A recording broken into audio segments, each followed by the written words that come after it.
Good.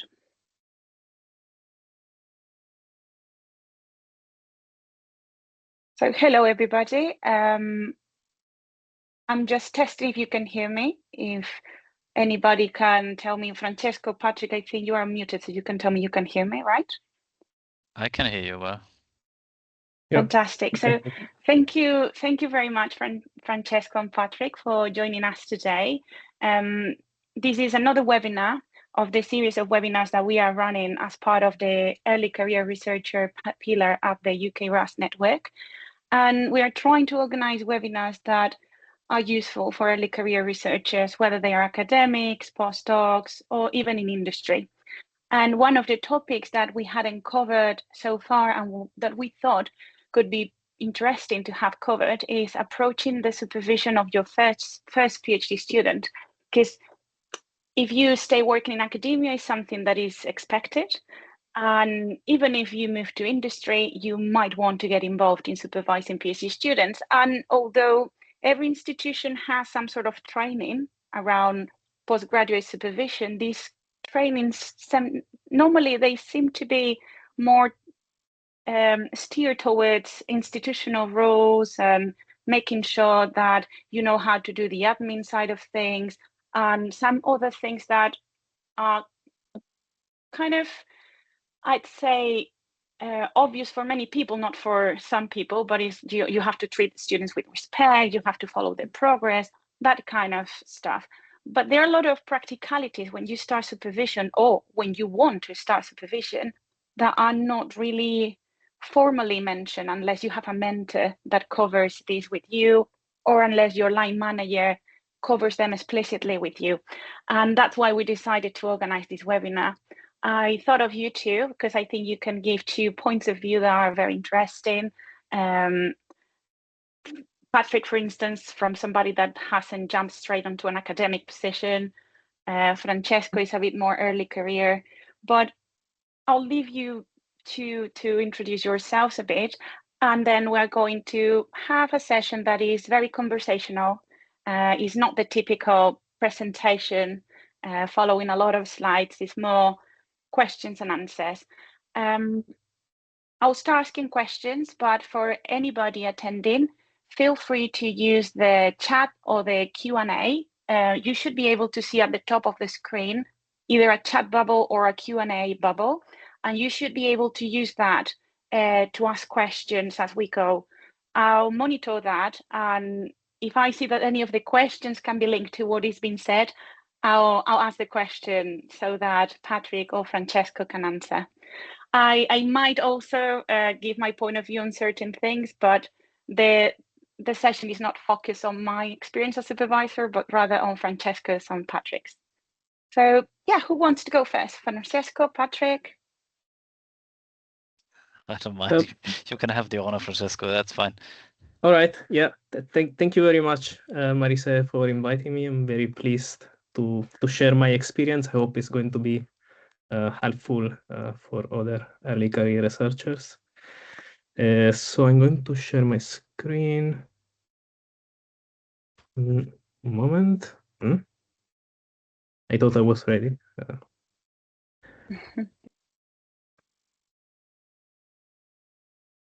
All right. Can you see my slide? I can, yes. Yes.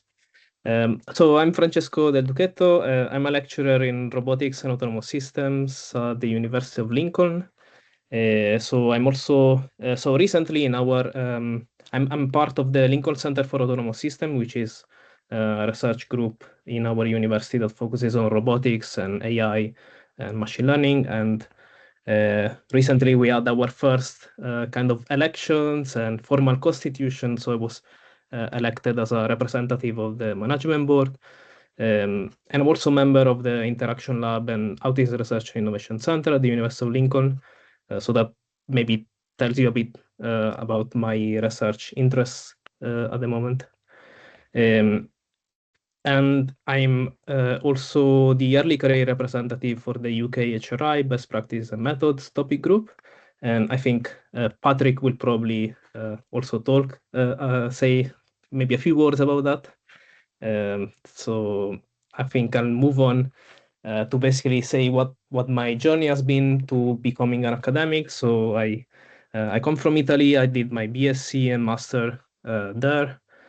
So I studied computer science and AI and robotics, and then basically the first time that I came to the UK was with the Erasmus program, which is something that doesn't exist anymore, I think, or we are not part of anymore. Well, it exists, but we're not part of it anymore in the UK. So I did my master project with Professor Mark Heide here at the University of Lincoln. And basically after that, I really liked the experience. I liked the research environment here in LCAS, and I was lucky to get the opportunity to come back and start a PhD here. So basically I did my PhD, and so this was also between COVID. So I interrupted for a few months during that period. Then I worked as a research assistant. I had 2 research assistant roles. So one when I was in interruption, another one towards the end of my PhD. And then basically when I finished my PhD, I started a postdoc. That I cannot really say that I did a postdoc because that was only 3 months, the duration of it, and I think part of it was part-time. So yeah, Marisa knows very well because I was postdoc in her project.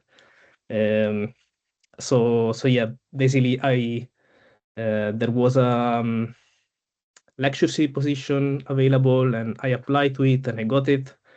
So basically, I jumped from being a PhD to being a lecturer in a very short amount of time without having this break in between that most people have while you have maybe 1 or 2 years or even more where you focus only on research. So I think that might be a bit unusual kind of path, but maybe my perspective can be helpful to some other people that are doing similar, that have had a similar experience. So yeah, basically I've been a lecturer for 3 years now, so I don't have a lot of experience, but well, like luckily I started, so since last year I started supervising 3 PhD students. So I'm the director of study of 3 PhD students, and in October next year, in October this year, I will start supervising a new PhD student, so almost 4. And I don't have any completion yet. So like the only completion that I have that is very recent is from a master by research student. And also I've been involved in one examination, internal examination for a master by research student. So my experience, let's say in that examining PhD students, that mainly comes from examining research students mainly comes from master by research projects. And I think that's all I have to say. So I'll leave the stage to Patrick. Thank you, Francesco. So yeah, I'm familiar with how you started because, as you said, we worked together not just for those 3 months, but then we kept working together when you became a lecturer. So that was very nice and a very well-deserved lectureship when you got it. So thank you for introducing yourself a bit so that people listening know where you come from. And now I'll give entrance to Patrick. Thanks, Marisa. And hi, Francesco. It's very, very nice that you asked me to join this because I really like these kind of interactive chats with people that may benefit from some of the, career pathways that we've all been through or going through, and of this exchange. Yeah, I'm Patrick. Just a very quick introduction, very similar to what Francesco did. I'm a reader in interactive assistive technology that encompasses all kinds of robotics and all these kind of things about helping people with technology. I'm in the University of Hertfordshire, and I will just briefly introduce a little bit more about me because I have a slide that has a lot more that I can rely on to talk to you about. We share some joint supervision because I was also supervised by Mark Heide in my master's degree. So there's lots of coming together from different places. And he basically got me into doing my doctorate in Bielefeld in Germany. And that was in intelligent systems, was quite a new program that they had there, part of the excellence cluster, cognitive interaction technology. And there I also did a postdoc of, was it 1.5 years, of kind of a short postdoc.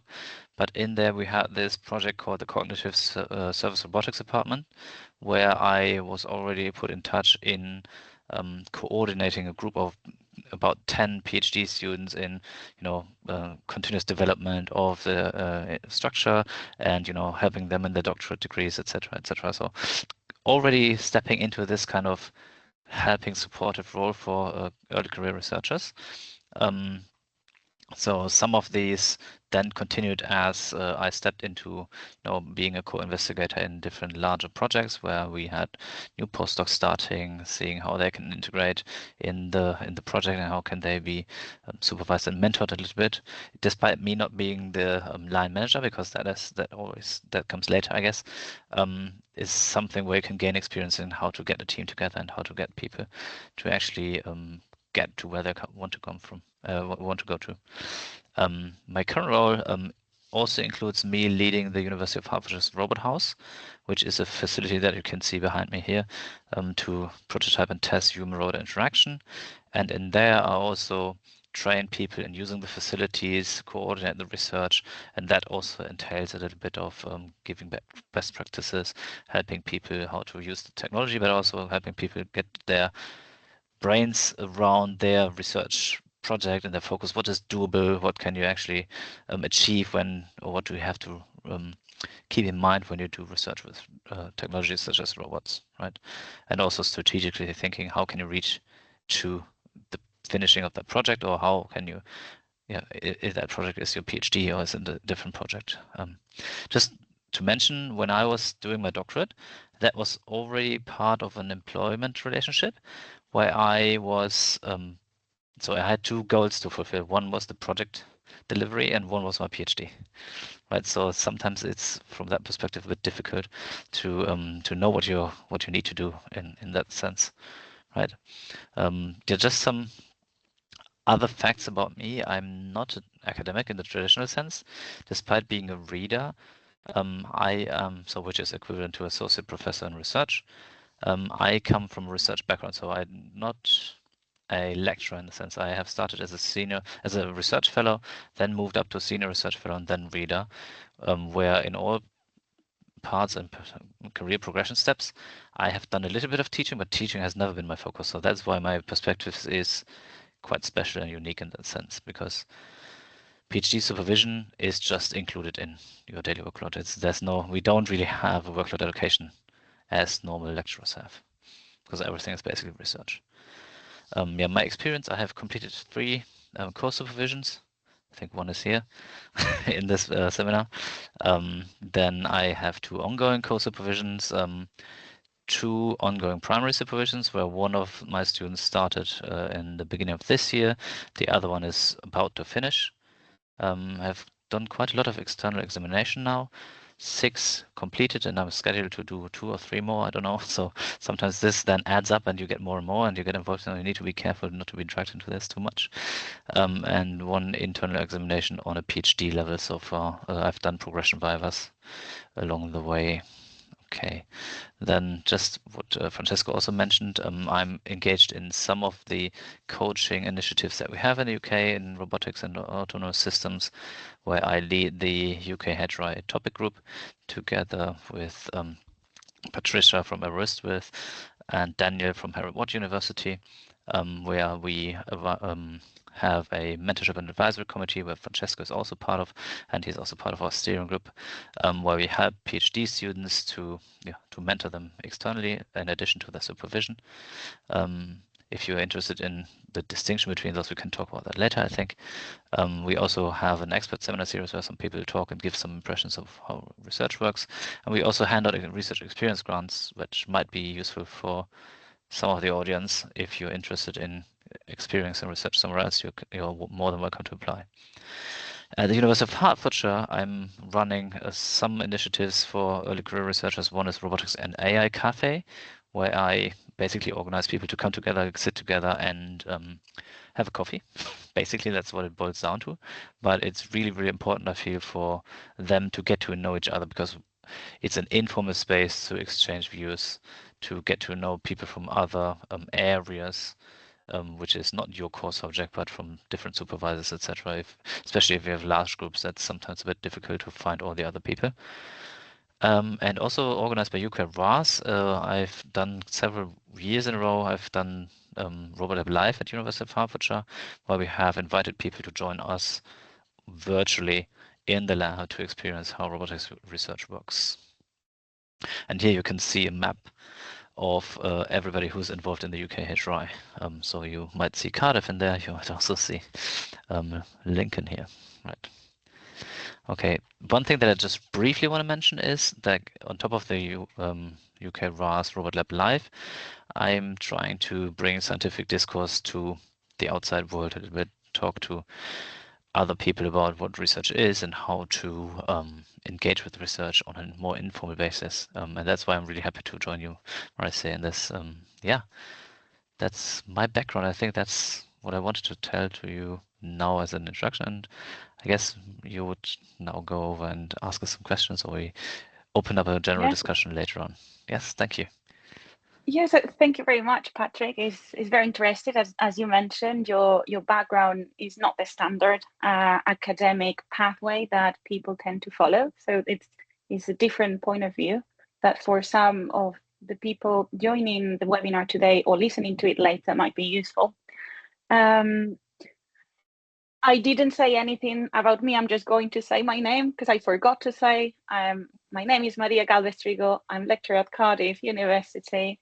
As Patrick and Francesco have mentioned, I work in human-robot interaction, and I'm part of the UK-RAS network executive board. So it seems we already have a question in the chat. So I'm going to start with that one, and then I'll follow with more questions unless the audience has other questions to follow on. So the question is, as someone interested in project coordination and research administration within UK-RAS, what skills or experiences do you think early career researchers should develop outside of their technical research to contribute effectively to large collaborative networks?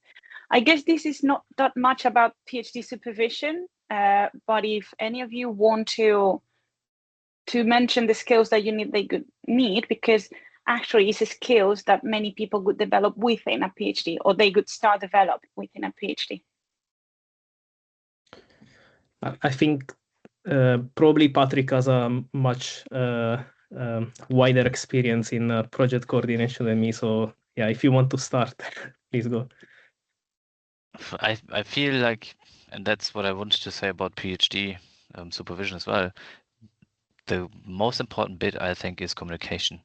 And if there's a good project lead, then I think feedback between the person delivering the project and the person leading the project, and having like a mutual relationship that is, you know, based on, you have expectations, the other person has expectations, and if you can somehow agree to what you are experiencing and what you want to have from that project, then I think you have a good working relationship.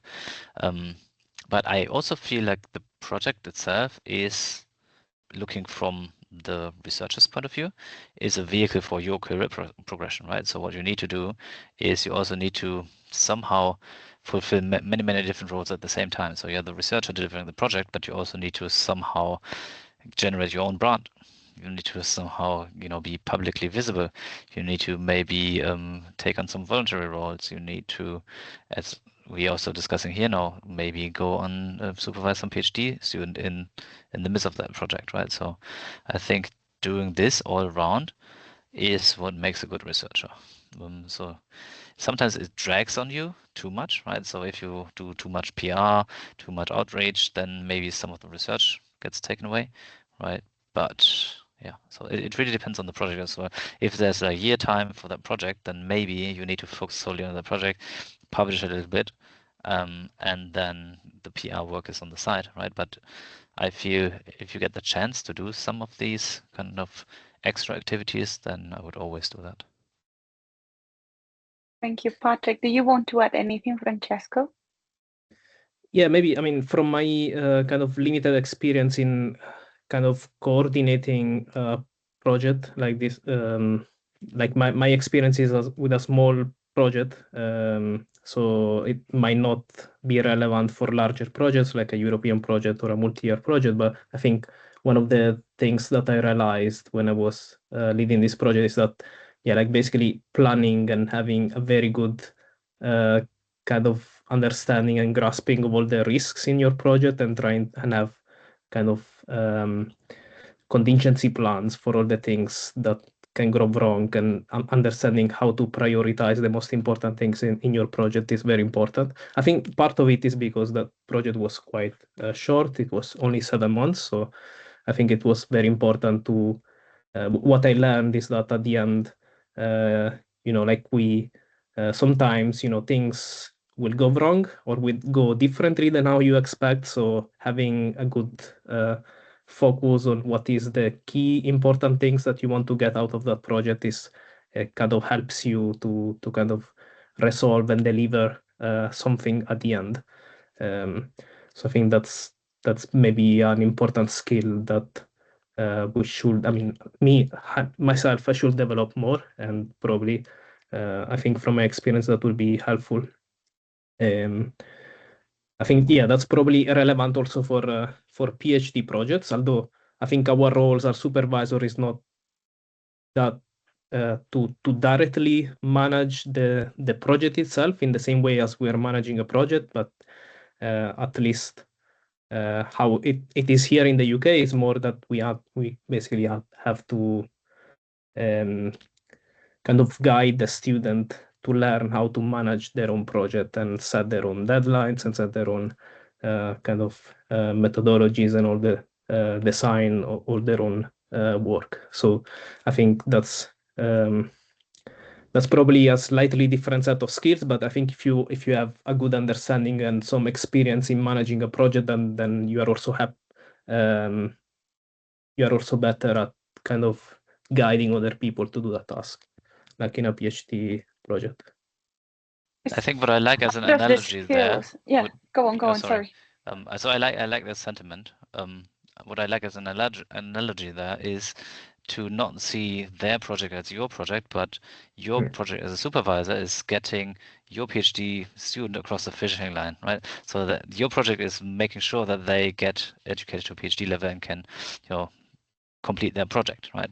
So it's a meta kind of level that you engage in rather than doing the delivery yourself. So as you said, like making it possible for the student to get a PhD degree. Yes. Thanks. So yeah, I think what we are seeing is that a lot of the skills are kind of transferable. The skills that you need to handle a project, the skills that you need to supervise effectively a PhD student, basically. I think what you just said, Patrick, kind of links to another question we have in the chat that is about the responsibility that the supervisor has towards the PhD student. Is the supervisor the owner of the project? Is the student the owner of the project and takes the lead? Does the supervisor just help him or her guiding the next steps and the goals that they need to set? But also the question that they ask is to what extent the supervisor can motivate a student without being too pushy. Because I guess you might have found as a supervisor that sometimes you have very motivated students and you don't really need to motivate them. You rather need to put the brakes to help them put the brakes sometimes. But you might find the opposite. You might find that you need to motivate your student, but at the same time, without pushing them too much, so that there's that right balance between motivation and being too demanding, basically. So how do you find that balance, and have you found situations where you've had to deal with that, with little motivation in students or too much motivation in students? I think you have to balance that all the time, really, because every PhD project, I feel like, has its ups and downs. Sometimes people are maybe on the lower end in their ups and downs, in motivation-wise or work-wise, right? And some people are maybe overly enthusiastic at the beginning, but then they come down and then maybe come back up again. But there's certainly a tension there, right?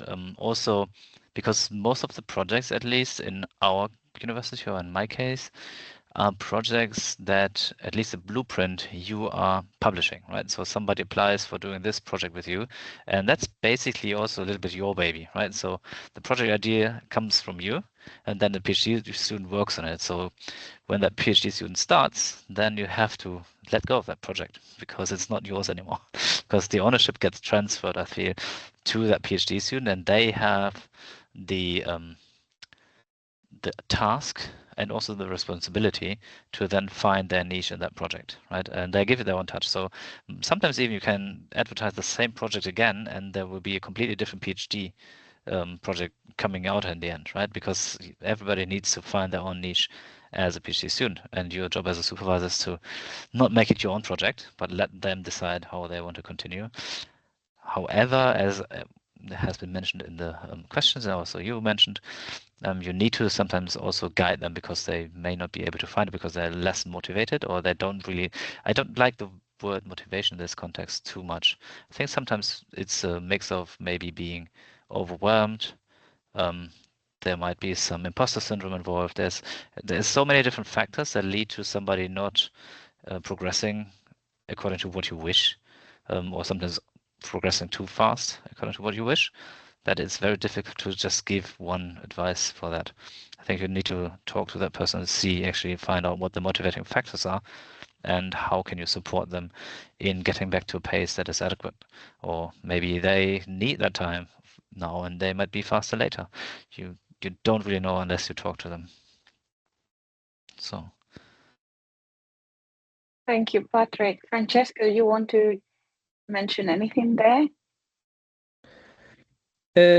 Yeah, I mean, I completely agree. Like, I mean, like doing a PhD for a student, like, I mean, that becomes their own project. And so at the end of the day, when they're doing their Viva, we are not there. They are there to defend their project and to discuss what they have done, the work that they have done.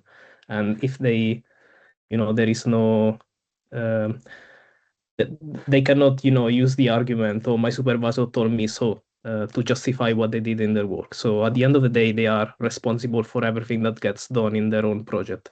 So yeah, I really like, what Patrick said, that yeah, initially in most of the projects, we propose the project, we think about the project, maybe we find the industry partner for the project. So we feel that the project is ours, but then when the PhD starts, it's not ours anymore. It's actually the student that needs to actually deliver the project and can potentially also do something completely different than what you expected at the end. And you have, I mean, essentially very little power on it, because you can guide the student, you can suggest them things, you can discuss with them, but it's their project.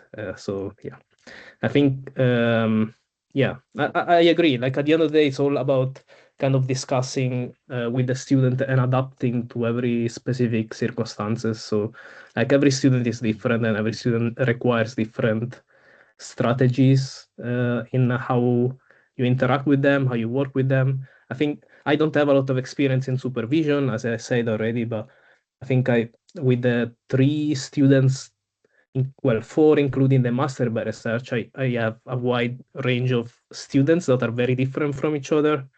Like I have a mature student that is much older than me, and so he already has very kind of how do you say, like he has very strong opinions about what he wants to do and what he needs to do. So sometimes, talking to them and making them realize that maybe something that they are doing is not the best way in terms of methodology or in terms of how we typically do research in our field, it becomes a bit challenging sometimes, right? Because I think when you have a mature student, sometimes they feel like they have more experience than you, and probably they have more experience than me, but maybe not specifically on research methodologies, right? Because it's the first time that they're doing a research degree.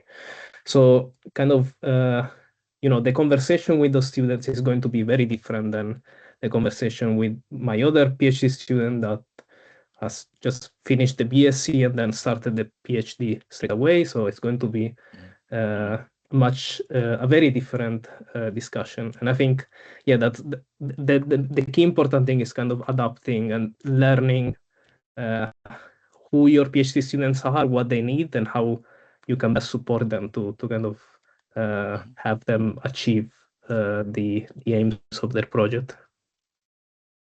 Can I just add something that I wanted to say about the last question? So I like this analogy, and which was my supervisor gave to me, was at the beginning, the supervisor is the expert in the topic. At the end of a PhD, ideally, the PhD student is the expert in the topic, and the supervisor can ask the PhD student questions. Right? So there's like a knowledge transfer, and then there's more than just knowledge transfer. But the specific domain, at least, is what the PhD student should be the expert in. So let's talk, for example, trust in robot interaction. I know a little bit about trust, but when then my PhD student looks into a specific relationship between trust and some other phenomenon, then maybe they are the expert in that field. So I can ask them and consult them about this. And there's a key difference between managing somebody for a project and managing a PhD student or supervising a PhD student is that the outcome for a project is predefined, right? You want that person to work towards a specific goal, right? And you want them to perform to fulfill that goal. For a PhD student, the goal is not the project delivery. It is really their project needs to be finished, and so the content varies and can go somewhere else. And that's why you sometimes need to let go of your own thoughts. Because obviously you're the expert in methodology and best practices, but at some point there should be something where, oh yeah, you can go on your own. You can also maybe have fewer meetings, etc. So there's like it's a changing relationship, right? And if you have, as Francesco said, a more mature student that can start in a difficult beginning already, right? Sometimes you need to drag them down to have this kind of closer interaction, and then you can let them go again. It really depends on age, maturity, on many different factors. Because it's not like we always say PhD is basically you marry your doctoral project, right? Because you spend so much time on the project. But in the end, there's another life that people have that has an effect on your studies as well. Very true. Very true. And we've seen you talking about you handing sometimes your baby over to the PhD student because it may come from a project, etc. So that takes me to when you first started supervising students. How did it happen? Was it something that you had planned? Was it that somebody else suggested you started supervising a specific student, like through a project, for instance? Did your students have a studentship? Or was it a studentship attached to that? Were you the only supervisor, or were you supervising with others? So if you can talk about that first supervision experience, how it came to you, that would be, I think, quite nice. Yeah, so I can start.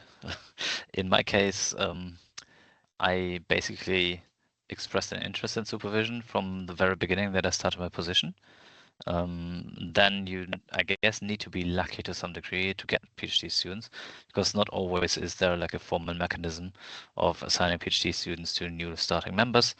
And I was lucky that we had a collaboration with different universities, and then there were some studentships that materialized, and then my line manager basically asked me if I want to be involved in that supervision. They would be the first supervisor and I would be a co-supervisor, which I think is a good way of starting supervision because you learn a lot from that first supervisor.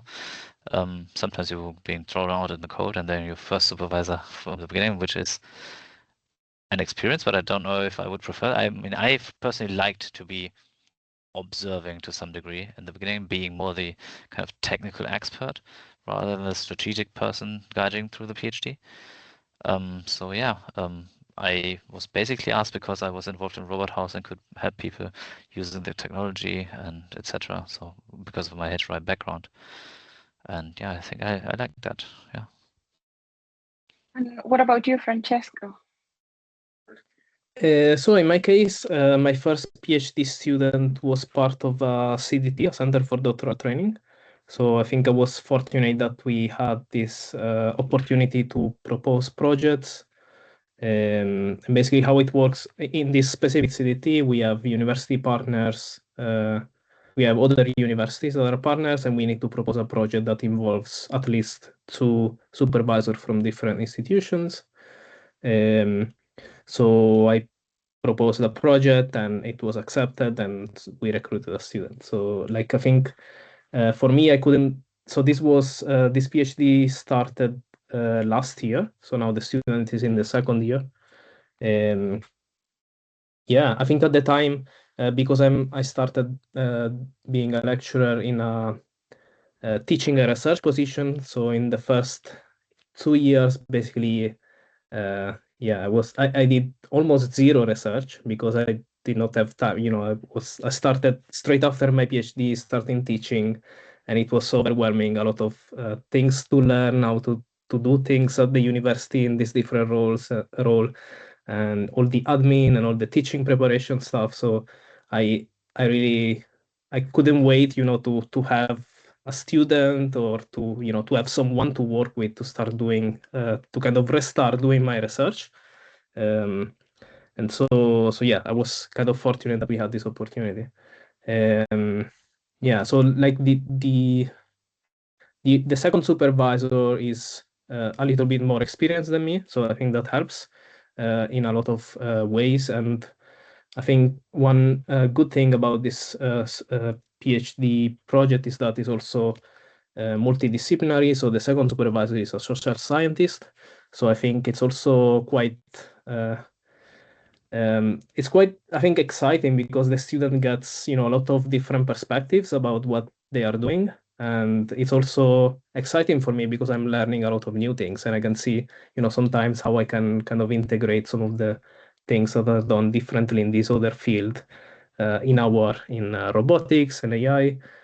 So I think I feel like I'm also the student sometimes, in this kind of supervisory role because I'm learning a lot of things as the project progresses. Yeah. So did you feel ready when you started supervision? Did you feel ready then, or do you feel ready now? Maybe a little bit more, but I don't think you are ever, like as Patrick said, you are not the expert anymore. Where when like the project starts and the students start to become the expert in the thing, and so you are not the one doing the actual work. So I don't know if you ever feel ready to be as knowledgeable as the student at some point, but I think what changes is the perspective that you have on it. At the beginning, like because this was my first project, I kind of I had this perception that this was my project, so I had to plan everything that the student had to do, and basically kind of guiding them very much in details about like things they were supposed to do.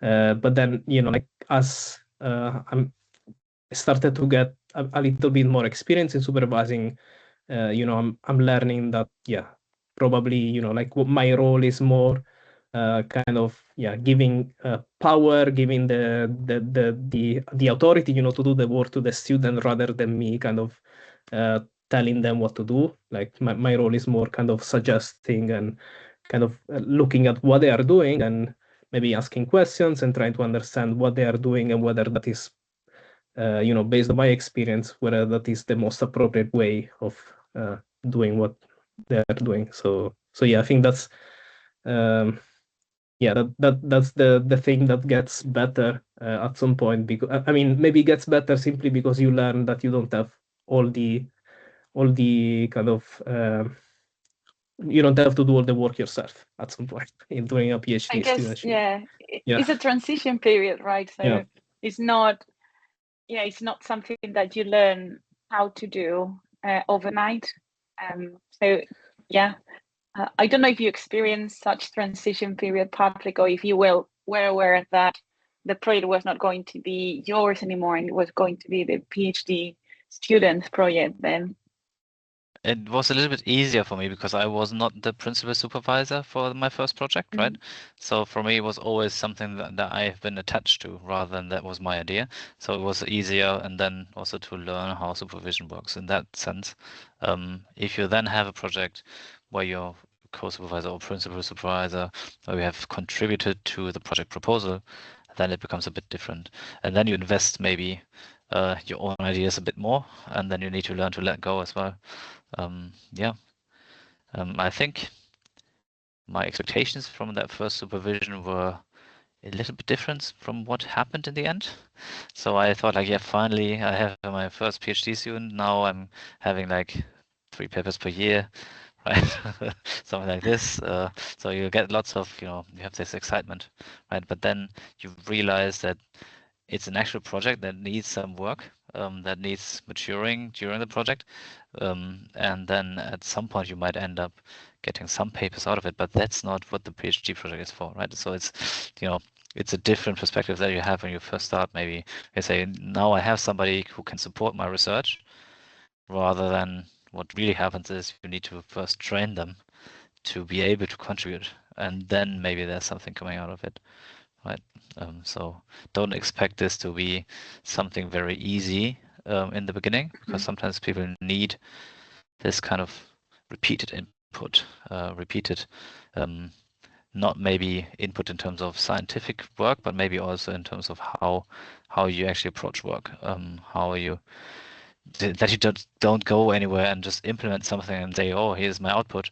That's how it is. But you may need to drag them back and say, look, first we need to define certain things like research questions and hypotheses, and need to go back to the drawing board and see if it actually makes sense what you're doing, right?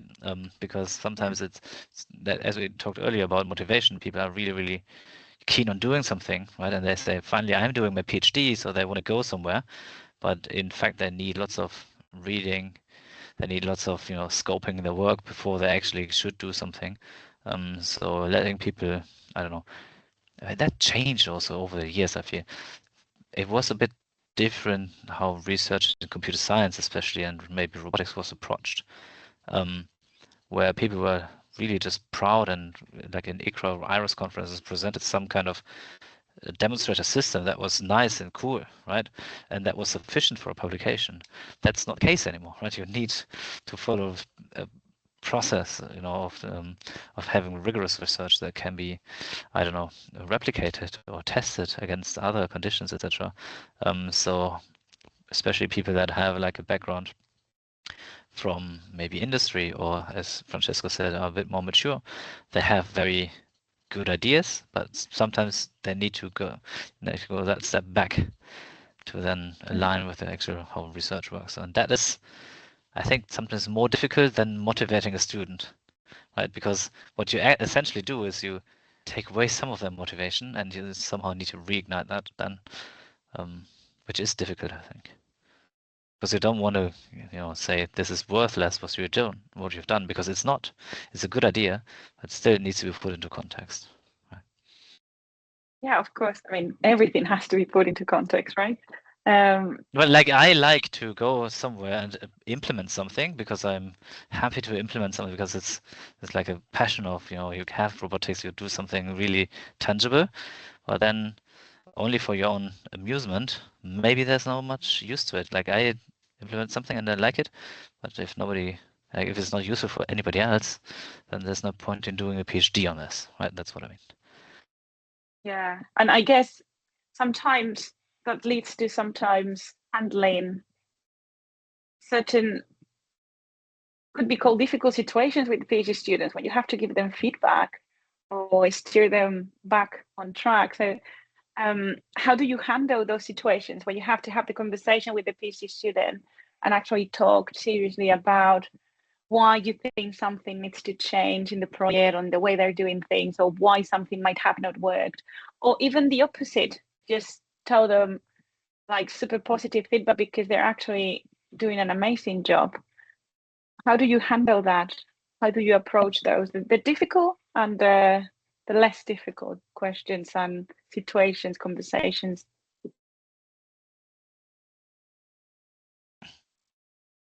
There's many questions in one, I feel. Yeah, I don't know. Have you faced many difficult situations with your students? Have you had to tell them off or to put the brakes on what they were doing, or not really? Yeah, I think in almost all projects, you need to sometimes get them back a little bit, right, and steer them into a different direction, or slightly adjust their course, right?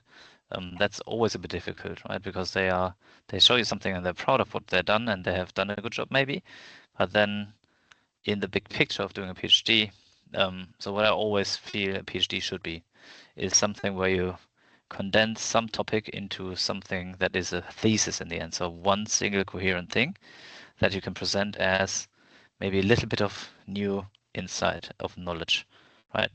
But that can come from a variety of things. But if you're going here and you don't know where you're going in the end, then sometimes you need adjustment, right? And that is always difficult to communicate. That if you don't have a plan from the beginning, which I guess is what you should do in the first year or so, to develop a plan where you want to reach in the end, right?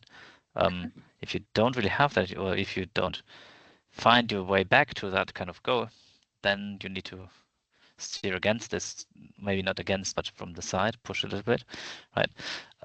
So that's always a bit difficult, yes. And as I said, getting people back to reflect on what they've done and where they want to go with this is sometimes a bit tricky, right? What I feel like is really important there is frequent communication, and also what I had to learn over the couple of supervisions that I've done is to have like a maybe not working document, but something that you can always come back to. So you have weekly meetings or something, and then you have a summary of what has happened last week, and then you have an outlook of what you want to do next week. And then you can always get back to that kind of set of things that you want to do, and then you know why you want to do them, and then you can see the progress against these individual things. So having a checklist, an agenda, if it's the simplest agenda, it doesn't really matter, right? Have something that you can refer to, something that you can talk about, that you can keep track on, because otherwise we as supervisors are busy in not only one project, right? We have many different things on our plate, and getting back to that student is difficult for us. Like, we do context switches, and if you as a student give us something that we can rely on, we can read the day before, we are much more prepared as supervisors. So having this kind of arrangement, how you exchange information, is very important, and having that frequent feedback loop,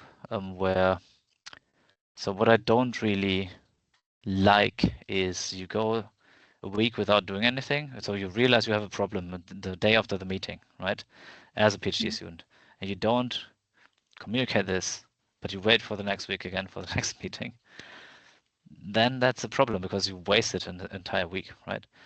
You have to have that relationship where it's normal and appreciated by the supervisor and also the student to communicate problems immediately, or to talk about this openly, not pretending everything is fine, not waiting until the next meeting because you don't want to waste the supervisor's time. Actually, you waste the time more if you wait, right? Because if you just come to them immediately, then I think it's a much more frequent open discussion. Yes, of course, sometimes there are delays, but being open about problems and talking about them early is very important, I think. Yeah, and also, I guess you talk about communication, and Francesca, feel free to intervene as well. You both mentioned being co-supervisors. This is quite common in the UK, having a supervisory team as opposed to a single supervisor, because in other countries it's more common to have just one supervisor. But that communication also needs to happen with the co-supervisors, right? How do you make sure that that happens, that the expectations are set appropriately, basically, with your co-supervisory team? And what happens if the expectations, have you ever found the expectations were different? And how have you faced that situation? What have you done? And when you were first supervising, when you just started, how did you make sure that in a co-supervisory team your voice was heard? That communication thing, I guess. How How do you handle that? I think if you, I mean, like having some clear communication with the whole supervisory team before the project starts is kind of useful. So at least everyone is on board with what the project is about and what is, what is the main aims of the project. I think in my case, so sometimes it is challenging because especially when you have kind of supervisors that have different perspectives on things, or like for my first PhD student, when you have supervisors that are in different fields, then the kind of maybe even the methodologies that you adopt are very different, and they expect that we are doing something in a very different way than what we used to do in the robotics field, for example. So I think being clear, like in this case, like resolving kind of these conflicts with multiple kind of disciplines is helpful to think about what is the kind of main contribution, when we are talking with the student, like maybe we are, we're designing a study or we are developing something. So is this going to be mainly, I don't know, something that is going to be a contribution in robotics, or is going to be a contribution in, I don't know, social science? What is the main contribution? And then I think based on that, kind of you can let go and have the other supervisor maybe lead on that specific domain where they are more expert than you. If that's a contribution in their domain. Sometimes, with some of the students, we also have kind of separate conversations without the student to kind of agree on, because sometimes maybe we have some kind of different perspectives and we don't want to kind of steer the student in different directions every time we have a meeting. So sometimes we kind of have some separate conversations between the supervisory team to kind of kind of check that we are in agreement, and we are we are not basically telling different things to the student. Yeah, I, I think that's all. I don't remember if there was another part of the question that I'm It was forgetting. just how to make a supervision work, basically. Do you want to add anything, Patrick? Not really. I'm fortunate that my co-supervisors or main supervisors that I worked with were really good, and it was really helpful to get their perspectives, and everybody respected each other. And I can only echo what Francesco said, that having an idea of what the roles are of the individual people in the team is really good. So if you have an expert on a certain topic, then they are leading the conversation on that topic. And if the main supervisor does all the admin stuff, then they do all the admin stuff. So I think talking about these things is important. And sometimes you don't need to talk if the team's really, like if you develop the proposal together, you know what each other's contribution is, and then sometimes it's just natural. So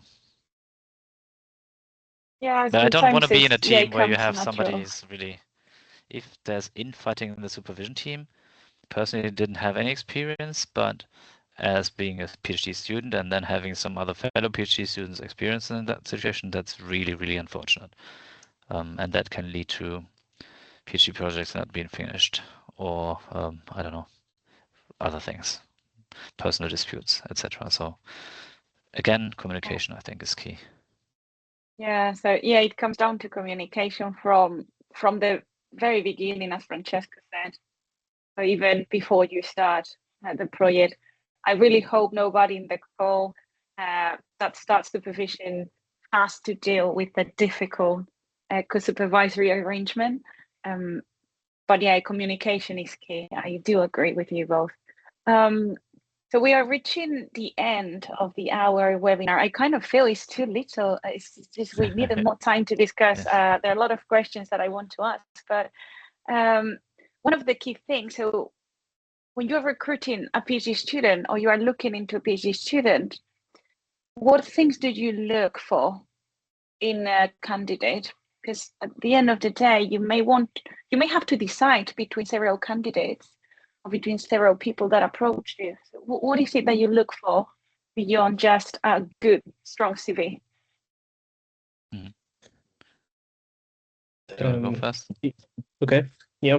So I think one of the things that I learned is that like often there are many candidates that have a very strong CV and they have like a lot of experience, even like, I don't know, a decade in industry working exactly on that domain. And so they look, like the perfect candidate that they will kind of do 3 publications a year, like Patrick was saying, and that they will achieve so many things. But I started to realize that's not the most important thing, because I think like when we got often to the point of interviewing candidates, after reading their CV and everything, I think often you see that the motivation for the project is not the right one, or there is very little motivation, or maybe that they are not that interested in the project. Maybe they are interested in other things about doing a PhD. Maybe if they are international, so doing a PhD in the UK. So I think for me, like when what I learned is that kind of spending time during the interview to understanding what are the motivations for the student and whether they are, they have potential actually to kind of progress and learn as a PhD student. Because at the end of the day, like this is like in the UK, a PhD is a studentship, right? So that they are students, and like the goal of the program is to learn how to become a researcher, is not to deliver the project, right? So I think in different institutions, maybe the requirements are slightly different, but in principle, at Lincoln at least, you can pass your PhD viva even without any publication, right? As long as you demonstrate that you have made significant contributions to a specific field of subject, that you have generated new knowledge, that's fine. You don't need publications. You don't need to have kind of created something that is super new or super exciting. So the most important thing is this kind of learning process and learning how to become a researcher. So I think if you have a student that is super skilled, then maybe it's really good and it's going to perform so many exciting things and make everything work and do publication, but maybe they are not actually able to go through the PhD and, for example, do like a proper literature review and defining research questions and so on. So I think that's an important thing that I want to see in a PhD student, kind of the willingness to learn and explore a research area on their own, guided by the supervisory team. So sometimes I think, probably I think that having a student that shows a lot of promise in progressing, even though they have very little technical skills, is more important than having a student that is very skilled technically, but they are not, they don't show this willingness to learn. I hope that makes sense. It does make a lot of sense. What about you, Patrick? What you look for? I 100% agree on this. I 100% agree. The research appetite or research hunger, I think that's what we look for. Like if somebody is willing to do research for the sake of generating knowledge in themselves, right? They want to learn about something, they want to experience, they want to advance something, right? As say in our university, you don't have to have publications. Obviously, it's good to have publications to support this external review of the PhD project, but it's not the publication themselves that makes you a PhD, right? The research journey is what makes you earn the title of a PhD, right? That also entails fighting all the fights that you have to fight as a PhD student with the help of your supervisor, right? So all these kind of things that because it's not easy, right? It's basically doing a PhD is surviving to that point of, having that thesis ready and submitting it, because there's so many barriers and drawbacks, as we said, like sometimes you need to be adjusting your course, etc., right? So having somebody who really is keen on experiencing research, wanting to maybe progress a research career, somebody who's really interested in knowledge gain, that's very important. That's, I think, the most important bit. And I also agree CV doesn't really tell you anything about that. However, sometimes CVs can give you an indication about where is the strong point of that candidate. So in human-robot interaction, where we are all in, like at least the three of us, you often have to decide between the candidate who is really technically versed, they have done some amazing work implementing things on robots, and a candidate who's really good in research methods, having done some experimentation, having done co-design, all these kind of things, right? So who do you decide? Like, how do you decide? How do you even balance, judging these kind of skills, right? It's very difficult to decide. Sometimes the CV that looks strongest is the one that has, I don't know, some technical development, etc. But if you really have, this research experience hands-on, that might be even stronger. So finding that balance between these different kinds, like a candidate who has strong in both is virtually impossible to find, I think, at a MSc level, right? Even for postdocs, I feel like this is not really something you find easily.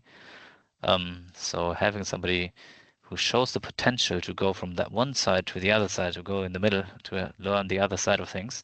So for a candidate that's really good in research methods, to learn about the technical side, or a candidate who is very technical to learn about the research and methods side. That is really important, I feel.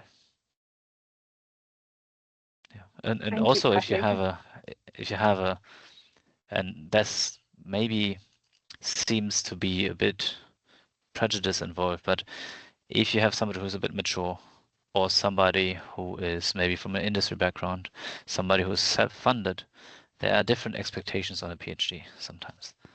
So somebody who doesn't expect to just be handed the PhD because they pay for it or because they already know a lot, that is really important, because they then show that they want to work with you to gain the PhD title, right? If somebody is just paying for getting a PhD and you see that in the interview, I don't think that's really good quality, right? If you have somebody who's really wanting to advance their learning, then that's something that you can look for. It's up to willingness to learn, to advance their learning, basically, for what you both have said. Good. That's also something that I look in a PhD student. So the three of us agree at least that that's something to look for beyond a very strong CV. So I'm going to bring this to a close with a final question to you both. Today, we've been with Dr. Francesco Ducchetto and Dr. Patrick Holthaus covering some questions that could help people embarking into the first PhD supervision that they'll do. And we've talked about communication. It seems that it was a very important thing to keep in mind if you want to start supervising any PhD students. But also we talked about setting expectations, working with others. And now something that I want you both to tell me, and whoever is listening, is looking back at when you started and now where you're at, what is the most important piece of advice that you will give to somebody that is looking into possibly starting to supervise PhD students in the near future?